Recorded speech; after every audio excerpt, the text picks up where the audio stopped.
the situation. I'm your man, Mike said confidently. Great, Sully exclaimed. Whistling, he went back to his office to finish his laugh reports. He's looking straight at the camera. Piece of cake, Mike said as the door slid into his station on the laugh floor. One joke and I'll collect enough energy for the year. Then Mike opened the door and walked through the closet in Shannon Brown's room. It was empty. Hello? Mike called. He looked around the room. He peeked under the bed, but there was no one there. Some party, he thought. I wonder where everyone is. Maybe I should go back. Just as Mike started walking toward the closet, he had heard the sound of laughter. All right, now we are in business, Mike exclaimed. Kids, prepare to laugh.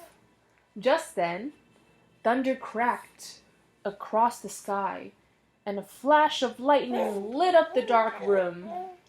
Mike jumped.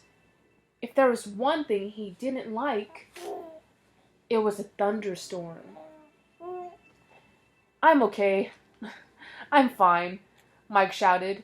Then he ran to the closet door to return to the factory. Oh, hi. Mike jiggled the doorknob, but it just opened into the closet, not the laugh floor at Monsters, Inc. There was no way out. Mike soon realized that lightning must have struck the door and broken it. Don't panic, he told himself, his voice shaking.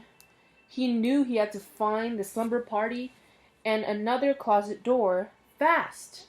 Otherwise, who knew how long he'd be stuck there?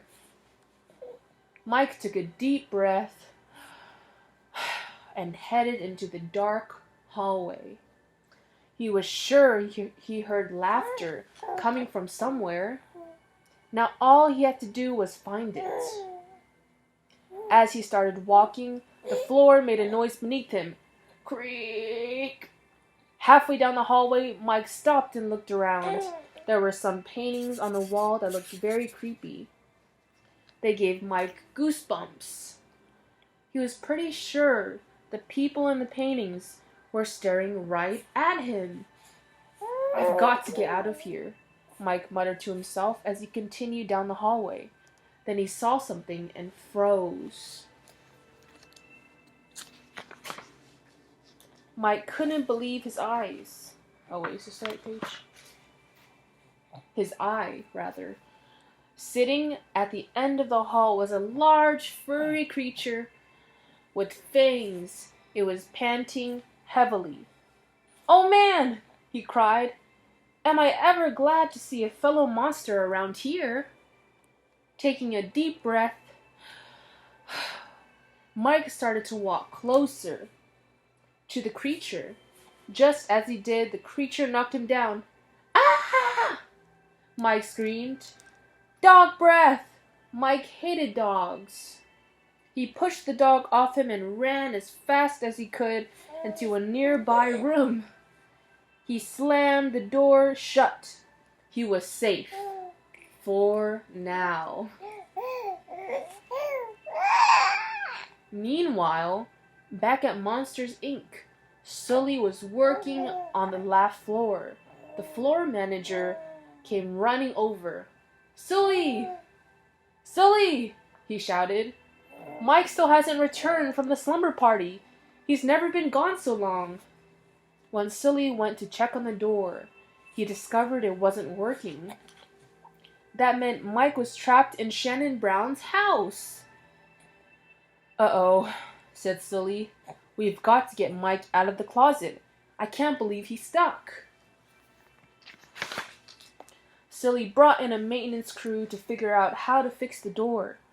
Together, the monsters pulled all the levers and pushed all the buttons on the door to try to get it to open properly. When that didn't work, so he read the emergency manuals.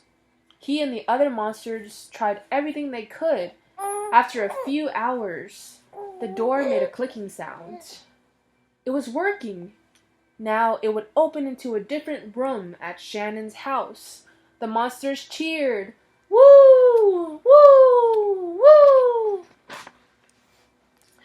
Back in the house, Mike walked into the bathroom.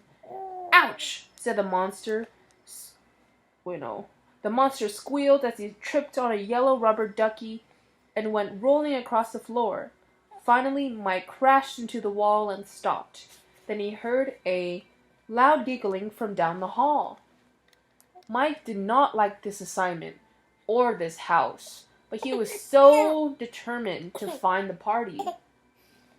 So he lifted himself off the floor and followed the laughter. But when he found the right door and opened it, it was quiet. You don't like the story anymore?